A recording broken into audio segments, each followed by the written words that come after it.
uma contagem até um segundo. Como poderíamos proceder aqui, né, com esse contador que nós estamos utilizando para cá? A contagem para um segundo, ela seria 100 milhões de vezes com esse sinal de clock. Então eu teria que contar até 100 milhões. Convertendo para saídas em binário, eu tenho esses valores aqui, ó. 1, 2, 3, 4, 8, 16, 24, 25, 26, 27 e 28. Então tem os 28 bits do contador aqui, iniciando com um zero aqui na frente que não está aparecendo porque é um zero à esquerda, né? Eu tenho que pegar todas essas saídas do sistema contador, ou seja, aqui tem as 8 primeiras saídas menos significativas do contador 16 bits. Eu tenho a saída Q9 desse contador, a saída Q14, Q15, certo? Do contador 16 bits. Elas estão aqui, ó. Então Q15, Q14, Q13 e Q8. Eu tenho que pegar essas saídas selecionadas. O contador de 8 bits eu tenho que pegar as 4 últimas saídas dele, mais a saída Q0 e a Q2. E do contador de 4 bits eu tenho que pegar a Q0 e a Q2 também. Ou seja, esses bits vão me dar a combinação das saídas do sistema contador que eu tenho que pegar para me dar o valor que eu quero que ele pare ou que ele resete o contador. Voltando ao nosso diagrama esquemático, então procedemos à seguinte alteração.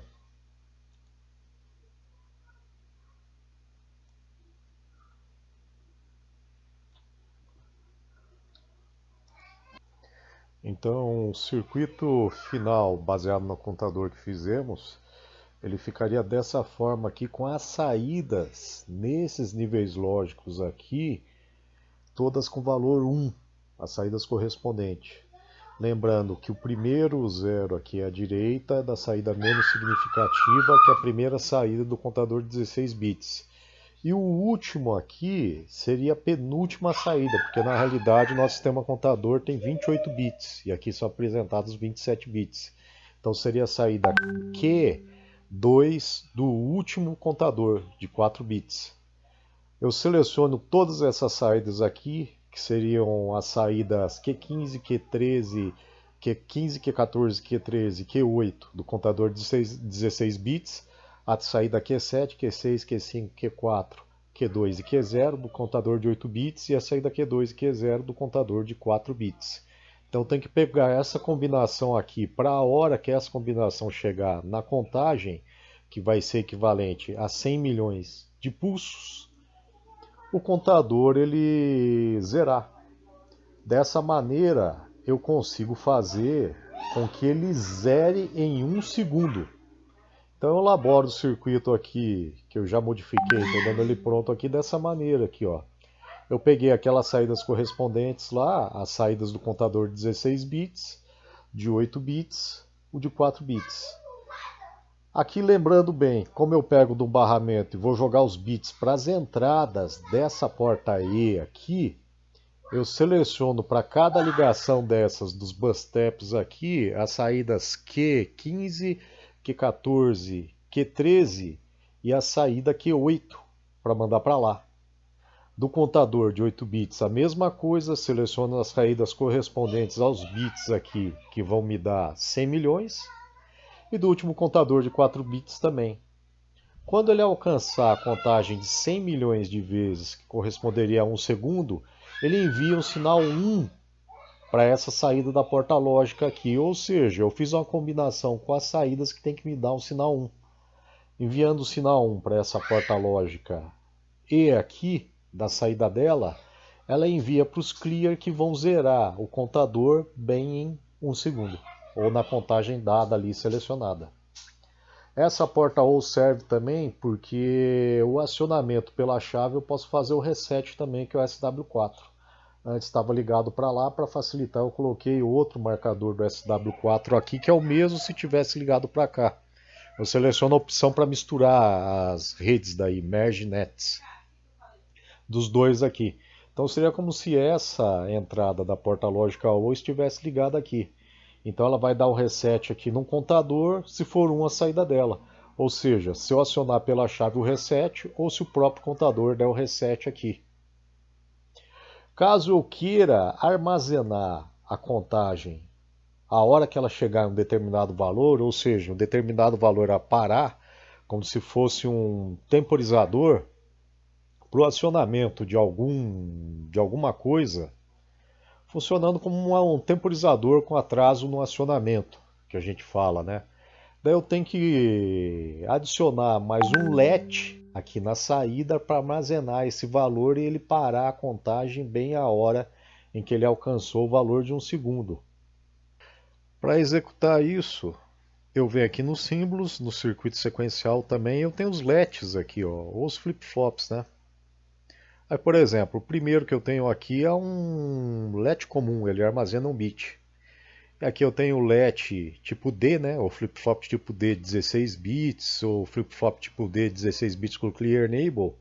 Vou pegar o primeiro tipo aqui que é o mais simples, o LET tipo D, para inserir aqui no diagrama. Eu vou inserir ele no final aqui na saída. Para isso, deixa eu movimentar essa porta lógica E aqui.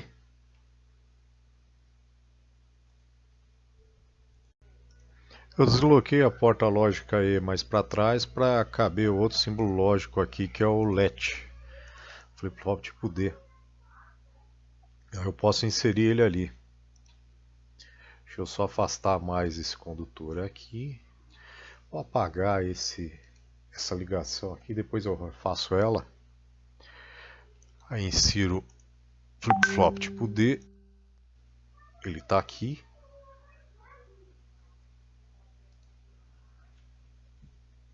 A função dele vai ser armazenar, que é justamente a função do LET, o que o LET diz, que o LET é como se ele fosse trancar a saída da porta lógica aqui.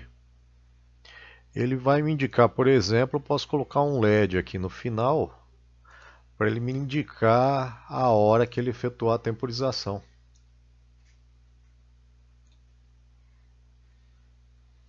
Só que aqui o LET funciona da seguinte forma. Eu venho aqui para o symbol info dele. Ele vai fazer o seguinte, ele tem a entrada de dado dele que é armazenando a saída aqui. Aí a entrada de habilitação da escrita ou da leitura dele é a G. Quando a G está 1, então a entrada de dado dele D passa direto por ele como se ele fosse um condutor comum e vai para Q, que é a saída. Quando ela tiver 0, daí a entrada D pode modificar o valor dela, mas a saída Q não modifica, não muda. Aí a hora que a G passar do valor 1 para o valor 0, ele ainda muda a saída. Então o que eu faço? A hora que ele receber 1 aqui na saída, quer dizer que ele recebeu 1 da porta lógica aí do contador. Ou seja, ele chegou em um segundo. Chegou 1 aqui, o G está em 1, vai mandar 1 aqui para o quê? Para a saída. Daí essa saída aqui eu coloco uma porta inversora para mudar a porta lógica aqui, a entrada da porta do LET G para 0. Então eu incluo uma inversora ali no final, aqui ligando a saída aqui Q para G. Só que se eu fizer isso, eu não vou conseguir zerar outra vez e apagar o flip-flop depois que ele passar de um segundo. Somente a hora que eu zerar o contador novamente. Então nisso que entra aqui essa porta lógica ou também novamente. Aí eu estou vendo aqui que eu zero o contador com o valor 1. Então eu pego do switch 4 aqui ou da chave 4 e coloco outra porta lógica aqui antes junto com a inversora para cá, para a entrada G. Então venho para a lógica, Pego uma porta lógica inversora, que é a INV, insiro ela para cá, para o flip-flop, ou LED, que ele faz a colocação ali. Então eu vou dar um rotate nele. Mais um rotate. Aí. Pronto. A saída já ficou para cá. Aqui conecto essa porta lógica inversora à saída Q para funcionar junto com o clear do flip-flop. Aí eu coloco outra porta lógica aqui, só que uma porta lógica para mudar para 0G. Então SW4 ele vai mudar para 1. Então seria uma porta lógica E. Não, uma porta lógica U.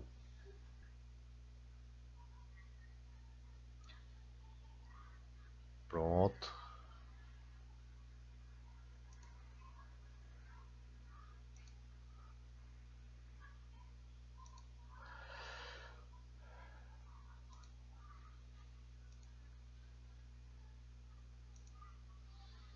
Quem tiver dúvida, elabora a tabela verdade para ver a hora que você vai dar o comando aqui para esse LED deixar zerar ou resetar a saída dele. Que aqui a lógica vai ser o seguinte de funcionamento. Ele vai pegar e contar até 1 segundo. Depois que deu 1 segundo, ele envia um sinal dessa porta lógica aqui E para esse LED. Esse LED aqui vai estar com a entrada dele em 1. Por quê? Porque a saída dele vai estar com 0, porque ele está recebendo 0 aqui até a saída da porta lógica aí dos contadores der 1. Deu 1 aqui, ele dá 1 para cá. Joga esse 1 para cá, ele vira 0. Esse 0 vem para cá, aqui está 0 também da chave. Fica 0 aqui no G, ele vai armazenar o valor de Q daí. Vai armazenar o valor de Q em 1. Ou seja, o LED vai ficar aceso aqui para o final. Aí se eu pegar o SW4 e mudar ele para 1, esse 1 vem para cá, muda para 1G. Sendo 1 aqui também é o 0, o temporizador, os clears de cada contador desses aqui. Zerando o clear deles, passa a ser 0 novamente a contagem e o valor dessa porta lógica aqui passa a ser 0. Esse 0 vem para cá, ele não modifica a saída aqui, mas vem para cá esse 1 também do clear, que deixa esse 0 ser armazenado aqui. Esse 0 passa pela porta lógica inversora, vira 1. Daí aqui permanece com 1 daí pela porta lógica U. Eu posso levar o SW4 para 0 outra vez, que ele vai armazenar depois de 1 segundo a contagem. E aqui essa entrada da porta lógica U também está zerando a contagem em 1. Se eu quiser, eu posso fazer ela pausar em 1 ou fazer ela zerar. Ela está zerando em 1. Novamente a gente vê lá, coloca um LED para cá, né, para funcionar. Vamos escolher um LED qualquer ali para indicar 1 segundo. Se aparecer esses bugs aqui de linha faltando, vocês clicam nesse ícone aqui de Redraw ao Windows. Daí ele refaz as ligações, porque às vezes acontecem umas falhas dessa aí, por exemplo, essa aqui de baixo, que não está dentro da janela de visão. Pronto, mudei a pinagem lá para LED 0 aqui, não esquecer de mudar aqui no arquivo CF também, comentar os outros LEDs que não estão sendo mais utilizados, modificar o nome dele, salvar tudo aqui, passar para o Design Rule Check, e aí nós executamos o procedimento novamente de geração do arquivo de configuração do FPGA, passando pela sintetização, implementação do design e assim por diante.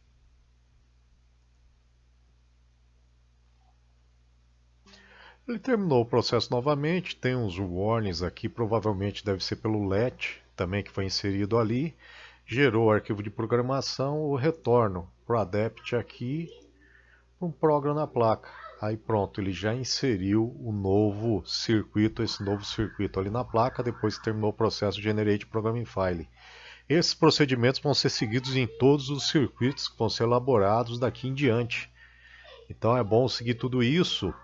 Esse arquivo aqui pode ser modificado, porque a gente pode modificar esse arquivo que a gente fez em diagrama esquemático e vamos criar outros também em outras linguagens de descrição de hardware, além dessa de diagramas de símbolos lógicos da eletrônica digital. Agora vai ser carregado o circuito temporizador de 1 segundo com LED. Como ele vai contar até 1 segundo, então, preferencialmente, vocês podem utilizar, como é um tempo fixo, né, para medir esse tempo aí, usar um cronômetro, como por exemplo o cronômetro do celular, para medir esse intervalo de tempo. É claro que ele não vai dar um intervalo de tempo muito preciso, porque você tem que acionar o, o cronômetro do celular, o cronômetro que você está utilizando, a hora que você pegar e deixar do clear ser acionado aqui e parar o cronômetro a hora que o LED acender. Então tem que dar um tempo aproximado aí de 1 segundo para você fazer a medida. Para verificar uma medida mais precisa, você tem que pegar aí um analisador lógico para ver se ele está contando precisamente. Mas por essa medida a olho, utilizando um cronômetro qualquer assim, separado, também dá para pegar mais ou menos a base de tempo e verificar se o circuito está contando esse tempo mesmo. Aqui, por exemplo, deixei o reset acionado. Vou pegar o cronômetro do meu relógio aqui e tentar fazer a medida do tempo ali. Mais ou menos como é que vai ficar. Então a hora que eu aciono a hora que eu desligo o reset, aqui eu vou acionar o cronômetro.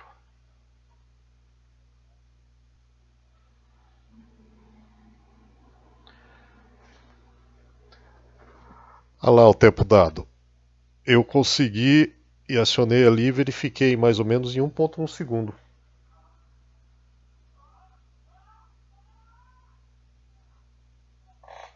Então, o tempo deve estar correto ali, mais ou menos em torno de 1 segundo.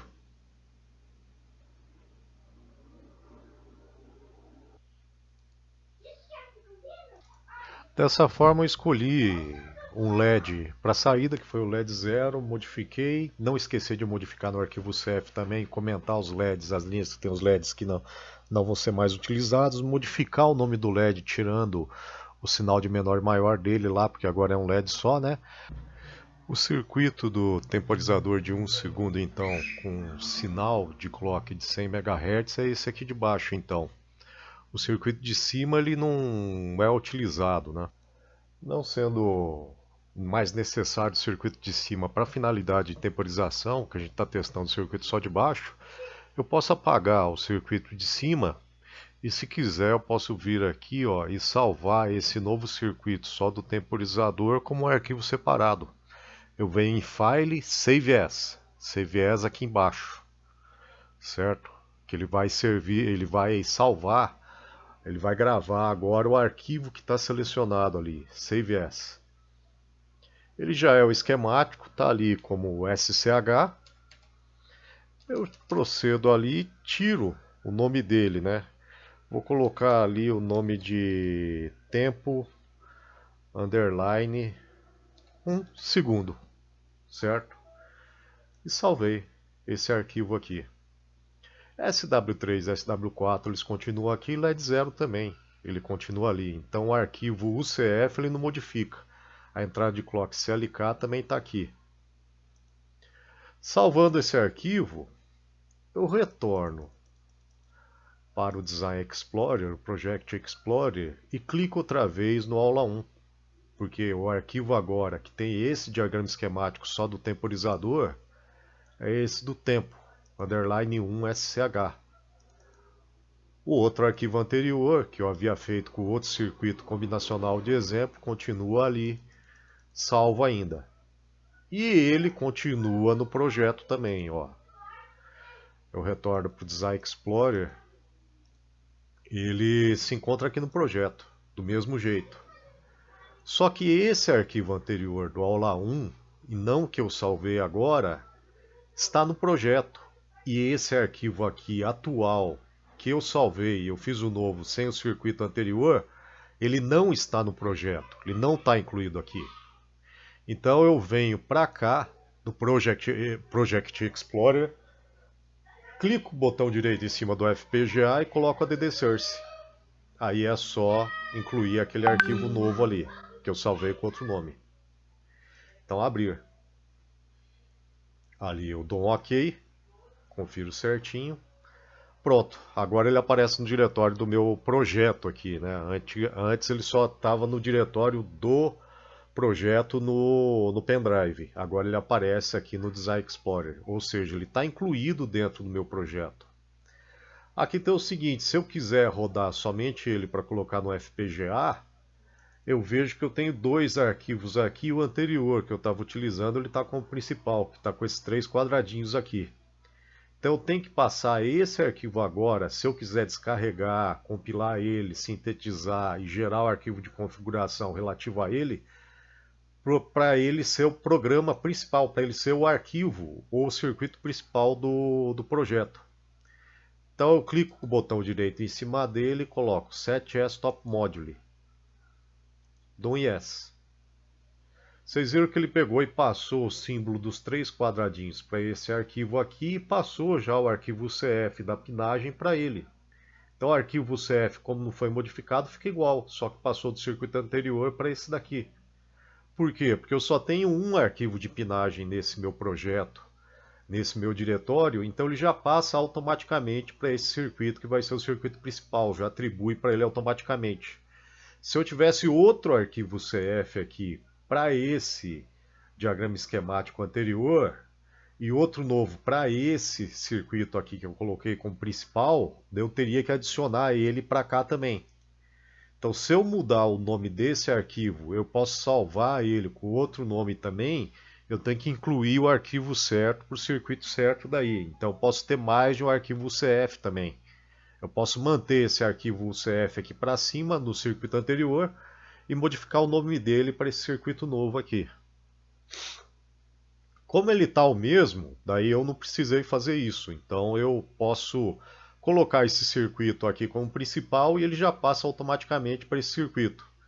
Se ele não fizer isso, mantiver esse arquivo CF no circuito anterior, aí eu tenho que vir retirar ele do projeto, vir para cá, selecionar o FPGA, né? Clicar com o botão direito em cima dele e colocar Remove. Ou vir em cima do arquivo CF e colocar Remove do projeto. Depois eu seleciono o arquivo ou o circuito que eu quero incluir ele. Aí eu coloco em cima dele lá a DD Source e o arquivo UCF que eu quero. Então seria fazer isso daqui, ó. Se ele não estiver aqui embaixo do meu circuito, eu venho aqui e vejo se ele está dentro do meu projeto em outro circuito, removo ele, né, como eu fiz aqui. Aí volto aqui e coloco a DD em cima dele. Eu adiciono o CF respectivo, o arquivo de pinagem respectivo a ele. Tá ali, ó. Nisso daqui tá ok. Depois que eu fiz isso, eu selecionei para compilação, ou seja, o arquivo principal que eu vou mandar para o FPGA vai ser esse daqui, ó, que tem o símbolo do Top Level Module, o módulo de nível mais alto. É esse que vai para o FPGA agora. Portanto, vão aparecer as opções aqui de gerar o arquivo de configuração do FPGA, implementar o design e sintetizar para esse circuito novo aqui, que é o módulo novo. Se quiser, eu posso chegar e gerar novamente. Não vai dar diferença porque o circuito anterior que eu tinha aqui não estava sendo utilizado, só as entradas dele que eram comuns, né? Ele não estava nem com saída também. Posso chegar aqui e colocar um rerun all. Agora ele vai rodar para esse circuito aqui. Nós podemos observar aqui que esse circuito aqui do contador, ele está contando até 1 segundo. Eu posso ajustar as saídas desse sistema contador aqui para contar até 28 bits, que seria aproximadamente 2,7 segundos no máximo. Mas o ajuste dele requer você pegar as saídas respectivas, modificar elas para ligação nessa porta lógica E. Essa porta lógica E que vai dar o sinal para esse LED para dar o sinal que o tempo já transcorreu para cá. Mesmo assim, é um circuito complicado aqui para ser feito em diagrama esquemático no ISE IDE, no SE Design Suite, e ele envolve três blocos contadores, um de 16 bits, outro de 8 bits e outro de 4 bits, além da modificação das 28 entradas que eu posso ter. Então ele fica um circuito ruim de se mexer em diagrama esquemático, porque ele envolve muita ligação para ser feita em símbolo gráfico, como essas ligações aqui, ó, que eu tenho que fazer. Se eu quiser modificar esse tempo, esse temporizador, o intervalo de tempo que ele está contando, eu tenho que verificar quais saídas do circuito contador, desse sistema contador aqui, eu devo utilizar para ligar nessa porta lógica E, e depois efetuar essas ligações correspondentes. Então chega uma hora que isso daqui começa a ficar incômodo, ou começa a ficar muito fora de prática, ou demandar muito trabalho manual. Olhando nos símbolos lógicos disponíveis, nos circuitos lógicos disponíveis para contadores, ele não vai possuir um contador que ajuste o intervalo de tempo que você quer. Ele possui outros tipos de contadores que têm as saídas recarregáveis, quer dizer, você pode colocar os valores de entradas nas saídas a hora que você quiser, ou seja, você pode estabelecer o valor que as saídas, o valor nas saídas no momento que você quiser e o valor que você quiser para as saídas do contador, mas ele não possui um contador em que você possa ajustar o valor da contagem como é feito aqui, nesse de 1 segundo. Para executar isso, você tem que fazer, ou nós temos que pegar pros elementos que o ISE Design Suite oferece, elaborar um sistema digital que seja um contador daí ajustável, que tenha o tempo que eu quero ajustável. Seria um contador programável. Como exemplo, eu elaborei um circuito ajustável em lógica reconfigurável, quer dizer que você configura o tempo que você quer aqui no ISE Design Suite, aqui em lógica reconfigurável, um circuito de 28 bits para você regular o tempo, ou seja, você consegue regular de 1 bit até 28 bits para o temporizador, para ajustar o tempo do temporizador até 28 bits. Ou seja, para um sinal de clock de 100 MHz, você consegue regular esse tempo até 10 nanosegundos até os 28 bits. Então, para esse tempo aí, daria em uma média aí em torno de 10 nanosegundos até 2 elevado a 28, que seriam 28 bits, 2 elevado a 28 segundos, que seria igual a 2,684354556 segundos. 2,7 segundos aproximadamente. Esse circuito eu já deixei ele pronto, elaborei e procurei deixar ele pronto. Ele se encontra aqui então. Seria o circuito tempo ajuste em diagrama esquemático.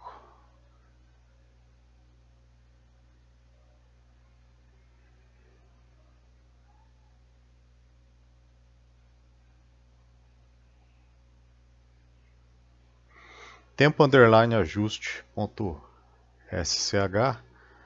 consiste nesse circuito aqui, 28 bits.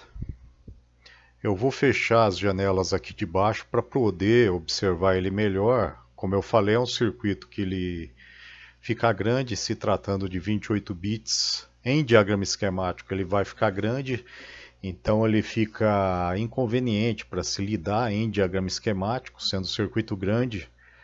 Aí teríamos, para ficar melhor e ficar mais hábil para se lidar com ele em diagrama esquemático, graficamente, dividir ele em partes para poder ficar melhor. Então dividir ele em outros circuitos, colocar ele em outras áreas, em outros workbenches para se lidar com ele, porque daqui não dá para verificar as ligações dele, não dá para se observar as ligações dele direito, né? Sendo somente de 28 bits, então se eu quiser um intervalo de tempo maior, esse daqui dá um intervalo de tempo para um sinal de clock de 100 MHz até 2,7 segundos, menos um pouquinho de 2,7 segundos. Então, por um intervalo de tempo um pouco maior, para se ajustar, teria que ser de mais bits daí, mais de 28 bits, daí eu teria mais saídas aqui, ou teria que ter um circuito contador maior. Então eu tenho 28 ligações aqui, aí a gente procura colocar elas na ordem aqui de significância, do bit mais significativo para o menos significativo, para quê? Para não se perder aqui no gráfico, nas ligações que foram feitas aqui. Então eu coloquei aqui as ligações das saídas do circuito contador, desse sistema contador aqui à esquerda, de cima para baixo como bit mais significativo para o menos significativo. Então, de cima para baixo, eu tenho do bit mais significativo para o bit menos significativo. Então, essa primeira ligação aqui de baixo é do meu bit mais significativo. E essa última ligação aqui de cima é do meu bit menos significativo. Então, essa ligação que vem aqui de cima é do meu bit menos significativo desse contador aqui, de 16 bits. E essa primeira ligação aqui de baixo para cima, é do bit mais significativo do último contador aqui de 4 bits. Para quê? Para dar a ordem de contagem, né? Do bit mais significativo para o menos significativo. Aqui à esquerda eu tenho o meu sistema contador daí. Para que eu tenho que verificar isso? Para justamente fazer a minha ordem de contagem para cá. Como que eu faço contador ajustável? Eu simplesmente coloco aqui a habilitação que eu quero, dos bits que eu quero que saiam aqui para contagem, para essa porta lógica E. Opa. Então aqui eu tenho essas 3 portas lógicas E aqui que fazem o papel de uma porta lógica E só de 28 entradas. Então, para isso, eu coloquei essas 3 portas lógicas E, porque eu não tenho uma porta lógica E só que o ISM disponibiliza de 28 entradas. Então, eu tive que colocar 2 portas lógicas E aqui e mais uma para agregar essas 2 portas lógicas E aqui. Eu creio que é uma porta lógica E de 16 entradas e mais outra porta lógica E aqui de 12 entradas, de uma de 16 e outra de 12, é isso mesmo. Uma porta lógica E de 16 entradas e outra porta lógica E de 12 entradas. Aí as 2 saídas de cada porta lógica dessas aqui estão entrando nessa porta lógica E de 2 entradas. Aí essas portas lógicas aqui, elas têm as saídas ligadas em ordem aqui dessas 28, quer dizer, portas lógicas ou com uma entrada delas, de 2 entradas cada uma, cada porta lógica ou dessas tem 2 entradas, com uma invertida. Essa entrada invertida dessas portas lógicas ou aqui, eu posso ligar ao VCC, que está aqui. Aí eu deixei o VCC ali em cima, fixo. Ou nível lógico alto, aqui, fixo. Então eu coloquei ele em uma coluna aqui de VCC, que é a ligação, para essas portas lógicas ou aqui, ó. Para uma entrada dessas portas lógicas ou aqui, essa coluna aqui para o nível lógico alto. E o nível lógico baixo aqui embaixo, que é esse resistor de pull-down aqui que está ligado ao terra. Aí para ele eu coloquei essa coluna aqui da direita,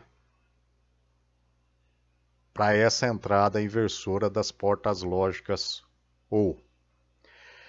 Eu fazendo isso eu faço o quê?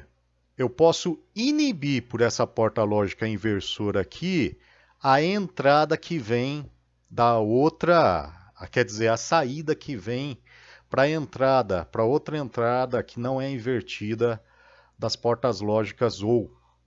Então, a outra entrada que vem das saídas do sistema contador, eu posso inibir elas ou não por essa entrada aqui inversora das portas lógicas OR, colocando 0 ou 1 nelas. Se eu coloco 1 nelas, eu não inibo a entrada que vem da saída dos contadores, do sistema contador. Se eu coloco 0, eu inibo. Ou quer dizer, se eu coloco 0 aqui, ele manda e inverte, coloca 1 para cá, daí colocando esse 1 para cá, esse 1 vem para cá e vai comandar daí a saída dos contadores para zerar aqui o meu sistema contador, para zerar o meu temporizador. Se eu coloco 1 aqui, não, ele manda 0. Quer dizer o quê? Então a saída do contador é que vai comandar a saída dessa porta lógica OR aqui. Então eu inibo ou não a saída respectiva dessa porta lógica OR conforme eu ligo aqui no VCC, no nível lógico alto, ou 0. Então dessa forma aqui, eu estabeleço a contagem que eu quero para esse meu sistema contador aqui, ele parar a minha contagem. Para ele zerar a minha contagem aqui por essas portas lógicas aqui ou com uma entrada invertida. No valor dessas entradas invertidas aqui, eu coloco o valor da contagem que eu quero. Então isso daqui eu transformo ele num contador ajustável. E onde é que eu coloco o valor da contagem que eu quero? Eu coloco justamente nessas entradas invertidas aqui, dessas portas lógicas ou. O mais correto aqui seria colocar um registrador. Um registrador, nesse caso aqui, seria um registrador de 28 bits. Aqui, cada bit dele para cada uma dessas entradas invertidas aqui, de cada uma dessas portas lógicas aqui, ou. Aí poderia ser feito isso. Mas mesmo assim eu teria que ligar aqui e colocar um bit de valor 1 ou 0 em cada um desses bits desse registrador. Então eu teria que fazer essa ligação aqui do nível lógico alto ou baixo, ou colocar esses valores de alguma forma nesse registrador. Então isso daqui pode ser feito também posteriormente, ajustar isso no circuito. Mas eu tenho que fazer isso de qualquer forma mesmo, né? Ou seja, eu tenho que efetuar essas ligações aqui para colocar esses valores nessas portas lógicas aqui. Então eu posso fazer isso de outras formas também. E posteriormente a gente vai fazer isso em VHDL, verificar como isso é feito em VHDL. É feito de forma mais fácil, né? Mas isso é para se ter uma ideia do tamanho que o circuito tem. Aí se eu quero estender a contagem, por exemplo, eu quero aumentar a contagem para mais de 28 bits, ou seja, para uma frequência do sinal de clock de 100 MHz para cima de 2,68 segundos, então eu tenho que aumentar esse circuito no diagrama esquemático, colocar mais portas lógicas ou colocar mais contadores aqui, mais saídas desse sistema contador e aumentar esse circuito aqui, aumentar mais o gráfico, aumentar mais o número de ligações, aumentar mais o número de entradas para esse sistema aqui de porta lógica e assim por diante. Nessa forma aqui também que estão sendo feitas as ligações, se eu quiser modificar a contagem de tempo que está sendo feita aqui, eu tenho que modificar também essas ligações aqui para o ramo da esquerda, das entradas inversoras aqui da porta lógica ou para o ramo da direita, para mudar para 1 ou para 0. E aliás, vamos verificar aqui qual o valor de contagem que eu estabeleci aqui. Para essa contagem que já está feita aqui, ó, já está feita uma ligação, tá? Como eu falei aqui, o bit mais significativo ele está começando aqui embaixo, nessa ligação da porta lógica inversora aqui, da entrada inversora das portas lógicas ou. Então o mais significativo começa aqui embaixo. Então vamos ver aqui qual o valor que ele está me dando para essas portas lógicas aí, ou destas portas lógicas.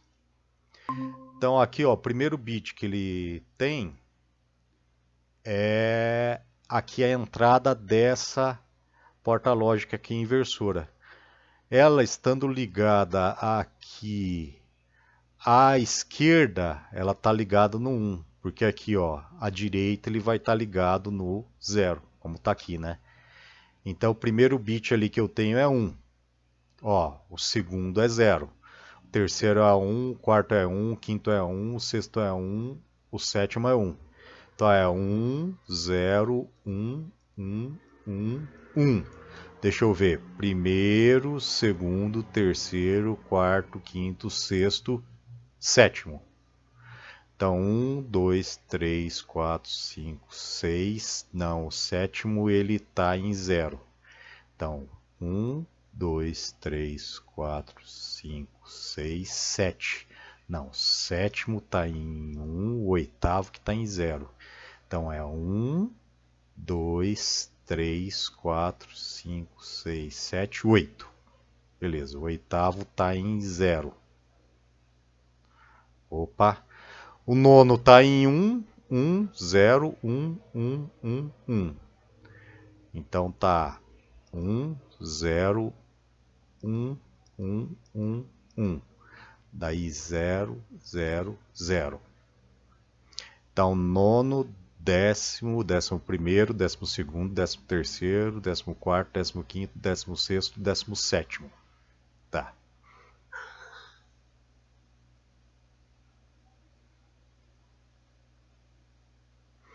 Aí 18º tá em 0, ali tá em 1, daí 0, 0, 0, 0, 0, 0.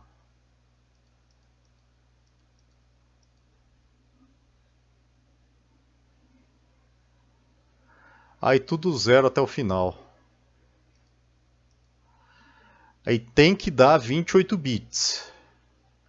Deixa eu ver, acho que deu 28 bits. Então aqui deu 8, 16, mais 8, 24, mais 4, 28. Deu 28 bits aqui certinho, tá? 28 bits aqui. Aí eu verifico o valor dessa contagem aqui em decimal, porque é uma contagem uma contagem por uma frequência do sinal de clock de 100 MHz, que é 100 milhões de vezes por segundo. Então deu 200 milhões. 100 milhões de vezes por segundo me dá, em um segundo, me dá 100 milhões de vezes, me dá um segundo, né? Em 100 milhões que ele contar. Então 200 milhões vai me dar 2 segundos. Então ele me deu 200 milhões nessa contagem aqui, para essa ligação, então vai me dar 2 segundos ali. Então ele está ajustado para me dar 2 segundos. Beleza. Então eu verifico agora as ligações. Então essa ligação que está feita aqui é para os 2 segundos. Deixa eu ver aqui. Está em pull down VCC. Agora eu vou verificar a pinagem dele, do circuito, para ver se está igual a pinagem do circuito anterior. Deixa eu ver como é que está aqui para o arquivo UCF, né? Que aí eu vou passar ele para a placa para ver como é que está. SW3, CLK, SW4 e o LED 0. Então eu volto para cá, para o design. Ele não está incluso no meu projeto, então eu tenho que incluir. Ó, aí o nome dele eu vou disponibilizar para vocês, é tamp_ajuste.sch. Então eu venho aqui e coloco a DD Source daí, tá? Deixa eu ver uma coisa aqui que eu acho que ele tem como incluir esse arquivo no projeto. DD Source. Bom, tempo aqui, tempo_ajuste.sch. Então abrir. Aqui, ok, tá ali. Não esquecer, colocar ele como set top module, tá? Daí isso a gente vai se acostumar, passar daí, ó, remover o arquivo CF ali, E daí a DD Source outra vez e adicionar ele, o Nexus 3, o CF, para esse arquivo que vai ser do módulo principal, tá? Ali, ó. E aí vamos verificar o CF ali para ver se ele está com a pinagem certa ali. Aí eu adicionei ele para o arquivo do módulo principal, que é esse agora, né? Eu tirei aqui agora o arquivo de compilação, tá? Que estava aqui. Eu vou abrir ele outra vez só para ver se ele não vai dar erro. Aqui o arquivo do console, tá? Aqui embaixo daí, porque agora eu vou compilar outra vez, vou gerar o arquivo de configuração do FPGA. Eu vou passar daí para a plaquinha e já vou passar para a placa daí. Eu vou passar esse processo agora só para não me demorar muito aqui, mas eu vou passar direto já para o teste da placa daí, tá? Mas eu vou passar direto por aquele processo lá de compilação, geração do arquivo da placa, salvar tudo e checagem do diagrama esquemático já vou passar direto e descarregar na placa, já vou passar direto para essa fase daí, tá? Então agora eu procedo ao download do arquivo de configuração do FPGA, agora para o temporizador com tempo ajustável, para 28 bits com clock de 100 MHz novamente, para o ajuste, para dar um teste de 2 para um tempo de 2 segundos. Agora vou utilizar o mesmo procedimento com o temporizador no relógio aqui para 2 segundos, para tentar verificar o tempo de 2 segundos, para o mesmo procedimento que foi utilizado para o temporizador com tempo fixo de 1 segundo. Então, a hora que eu acionar o tempo aqui, utilizando os mesmos switches, que é o switch 4 para o reset e o 3 para o clock enable. Então, a hora que eu aciono o 3 e o SW4 está desacionado, o SW4 reset. Então ele conta o tempo, ele está contando em 2 segundos, tem que contar em 2 segundos ali. Então o SW4 ele reseta e o SW3 dá o clock enable. Então ele está contando em 2 segundos, que vai aparecer ali no LED 0, a contagem do tempo. Então a hora que eu desacionar o reset, ao mesmo tempo eu vou acionar aqui o cronômetro para ver se ele vai dar aproximadamente os 2 segundos.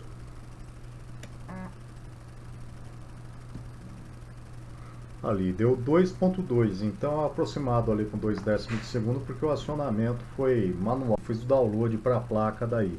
Eu passei esses processos, mas vão ser os mesmos, a mesma rotina que deve ser efetuada para os outros circuitos que vão ser feitos para FPGA. Lembrando que para fazer esse tempo ajustável, se eu for mudar ele para 28 bits, eu tenho que retornar no circuito no ISE Design Suite e modificar as ligações dele para o tempo que eu quero mudar daí, para o intervalo de tempo por qual eu quero, que eu desejo daí. Para esse circuito de 28 bits, 100 MHz, até 2.68456 segundos, até de 10 nanosegundos até esse intervalo de tempo máximo daí. Se eu desejar um intervalo de tempo maior ajustável, eu tenho que aumentar o número de bits.